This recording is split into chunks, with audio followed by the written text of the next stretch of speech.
I'm Glenn Campbell of Demographic Doom, answering a question that comes up whenever we talk about population explosions and implosions. As you may know, in the developed world, many countries are imploding. They're losing population. They're not producing enough babies. Meanwhile, in the undeveloped world, especially sub-Saharan Africa, there's still a population explosion. There's still women having 6 or 7 children each, and population is out of control in those countries. So the question is, if you've got countries without enough babies and countries with too many babies, why can't we just transport all the extra babies from one country to the other country? And that would be true if all babies were the same and all babies were generic. They were just like commodities, like corn or soybeans. You could just take the excess of soybeans from one country and transport them to the other country. But children are much more complicated than that. Children are really software carriers.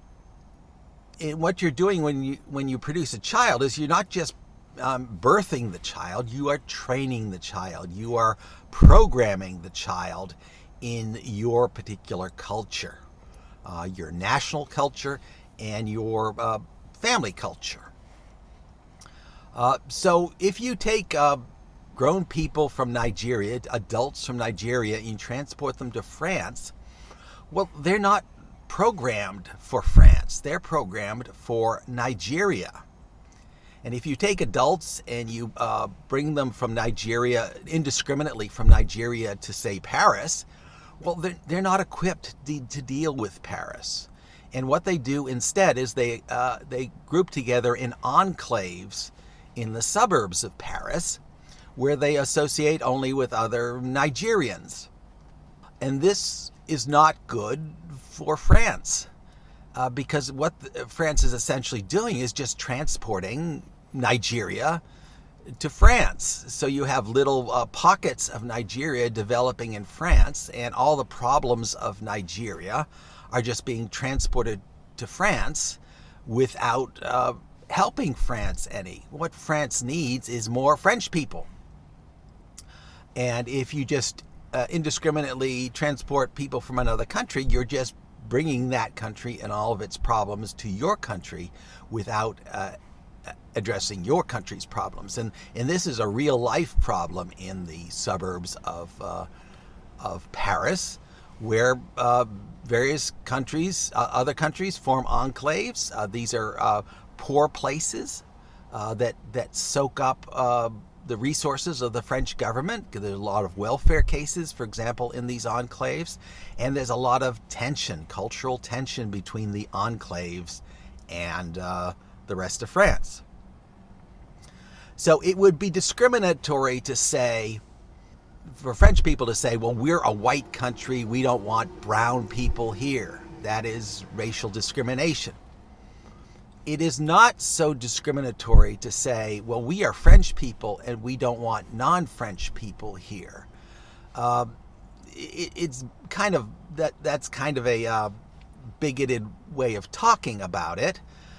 But basically, a country has its culture, and when it takes in new immigrants, it wants immigrants that will assimilate with that culture to make that culture stronger.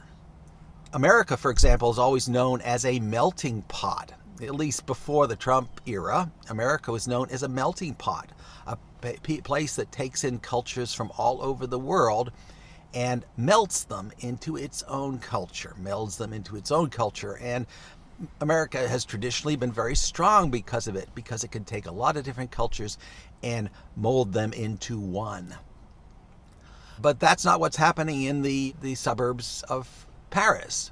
What's happening is you're taking in other cultures and and they're keeping their old culture within the confines of the new country, but they're not becoming one with the new country.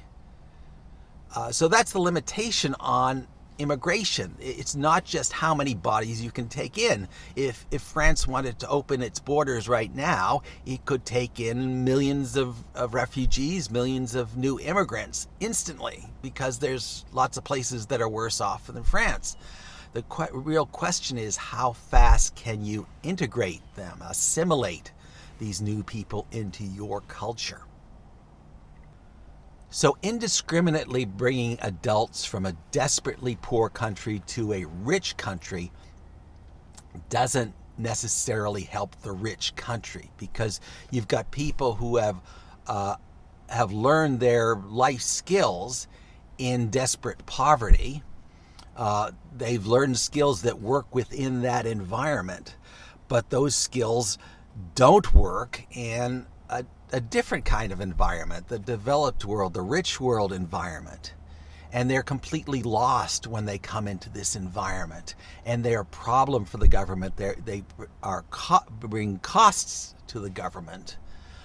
They create tensions in this new country, and they don't really address the country's problems.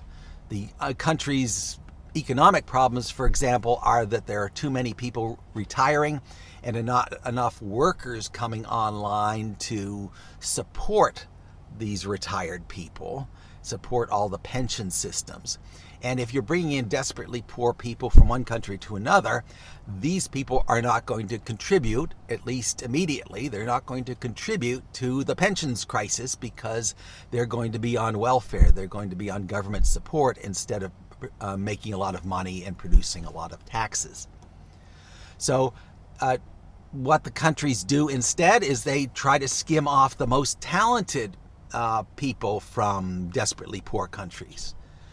There's the immigration that is flowing from, let's say, Nigeria to the developed world is skilled labor. So you have nurses. The developed world has a shortage of nurses. So it's stealing all of the nurses from Nigeria, all the trained professionals from Nigeria.